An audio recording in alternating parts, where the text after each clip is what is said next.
Hello everyone, आज हम बात कर रहे हैं directive principle of state policy के इम्पोर्टेंस की, यानी कि राज्य के नीति निर्देशक तत्वों का महत्व क्या होता है।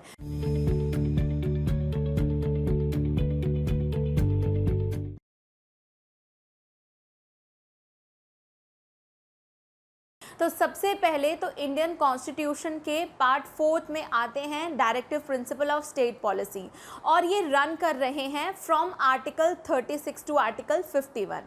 इसी के साथ ये जो directive principle of state policy का फीचर है, ये फ्रेमर्स ऑफ इंडियन कॉन्स्टिट्यूशन ने लिया है आयरिश कॉन्स्टिट्यूशन से। अब सबसे बड़ा सवाल ये उठता है कि क्या ये जस्टिसेबल है या नहीं। तो directive principle of state policy को हम नॉन जस्टिसेबल राइट्स भी बोलते हैं, और फंडामेंटल राइट को जिस तरीके से हम जस्टिसेबल राइट बोलते हैं, यानी कि इनकी एनफोर्सेबिलिटी के लिए आप कोर्ट्स नहीं जा सकते। इसी के बाद एक क्वेश्चन ये भी उठता है कि जब डीपीएसपी नॉन जस्टिसेबल हैं तो इनको क्यों इंडियन कॉन्स्टिट्यूशन में फ्रेमर्स ऑफ इंडियन कॉन्स्टिट्यूशन ने डाला, इनको इंक्लूड करने के पीछे ऑब्जेक्टिव क्या है। तो डीपीएसपी जो हैं वो एम करते हैं फॉर सोशल एंड इकोनॉमिकल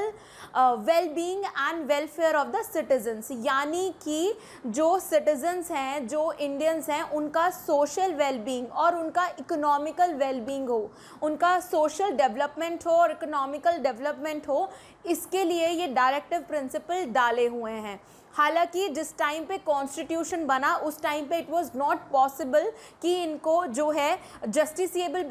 बनाया जाए because of the condition of the country, और उस टाइम पे जो सर्कमस्टेंस थे, दैट्स वाई इनको नॉन जस्टिसेबल रखा है। बट सबसे बड़ी बात यह है कि डायरेक्टिव प्रिंसिपल कहीं ना कहीं स्टेट को गाइड करते हैं कि किस तरीके से कॉन्स्टिट्यूशन को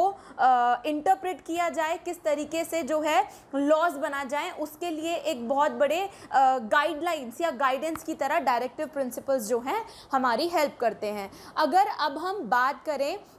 कि directive principle of state policy किन प्रिंसिपल से मोटिवेटेड हैं, तो आर्टिकल 38 से 47 के अंडर आने वाले डीपीएसपी जो हैं रिलेटेड हैं सोशलिस्टिक प्रिंसिपल से। अगर हम सोशलिस्टिक प्रिंसिपल की बात कर रहे हैं तो कहीं ना कहीं हम सोशल जस्टिस की बात कर रहे हैं, जिसकी बात हमारा कॉन्स्टिट्यूशन का प्रियम्बल भी करता है, जैसे कि equal pay for equal work. उसके बाद अगर हम बात करें आर्टिकल 40 से आर्टिकल 48 की, तो ये जो है रिलेटेड है टू गांधीयन प्रिंसिपल, और जैसे कि नेम सजेस्ट कर रहा है, दीज आर दोज प्रिंसिपल्स और पॉलिसी जिसमें गांधी जी बिलीव करते थे, जैसे कि रेजिंग स्टैंडर्ड ऑफ लिविंग। उसके बाद अगर हम देखें आर्टिकल 44 से आर्टिकल 51 तक, so that is related to liberal intellectual principle, जैसे कि आर्टिकल 44 यानी कि यूनिफॉर्म सिविल कोड, समान नागरिक संहिता। तो ये है डीपीएसपी जो कि नॉन जस्टिसेबल हैं,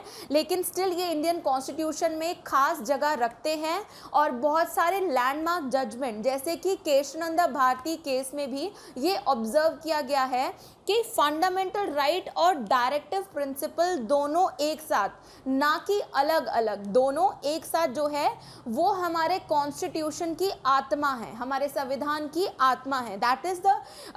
कॉन्शियसनेस ऑफ आवर कॉन्स्टिट्यूशन। और इनका इंटरप्रिटेशन भी इस तरीके से नहीं होना चाहिए कि फंडामेंटल राइट जो हैं वो ओवरशैडो कर जाएं डीपीएसपी को, या डीपीएसपी जो हैं वो कहीं ना कहीं ओवरशैडो कर जाएं फंडामेंटल राइट को। तो एक हार्मोनियस कंस्ट्रक्शन दोनों ही, यानी कि फंडामेंटल राइट और डीपीएसपी में एक हार्मोनियस कंस्ट्रक्शन होना ज़रूरी है, और यही विजन है हमारे फ्रेमर्स ऑफ इंडियन कॉन्स्टिट्यूशन का और हमारे कॉन्स्टिट्यूशन का, कि कॉन्स्टिट्यूशन में हर एक प्रोविज़न जो है, चाहे वो फंडामेंटल राइट्स हों या फंडामेंटल ड्यूटीज़ हों या डायरेक्टिव प्रिंसिपल्स हों या इमरजेंसी के प्रोविज़न,